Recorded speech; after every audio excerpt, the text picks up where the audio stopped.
ஆண்டவராய் இயேசு கிறிஸ்துவின் நாமத்துக்கு மேன்மை உண்டாவதாக. நியாயாதிபதிகள் 1 அதிகாரம் வசனம் 2 இப்படியாய் சொல்லப்படுகிறது. அதற்கு கர்த்தர் யூதாவிலிருந்து புறப்பட கடவன், இதோ அந்த தேசத்தை அவன் கையிலே ஒப்பு கொடுத்தேன் என்றார். அன்பான தேவஜனமே, கானானியரை எதிர்த்து யூதர்கள் யுத்தம் பண்ணினார்கள் என்பதை பார்க்கிறோம்.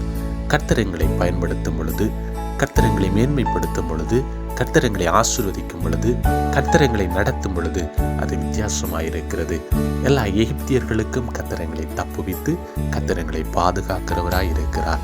அப்படியானால் கர்த்தருடைய வார்த்தைகளை பின்பற்றி கர்த்தருடைய ஆலோசனையின்படி நாங்கள் நடக்கும் பொழுது கர்த்தருடைய ஆவியானவர் எங்களுக்கு உதவி செய்கிறவராயிருக்கிறார்.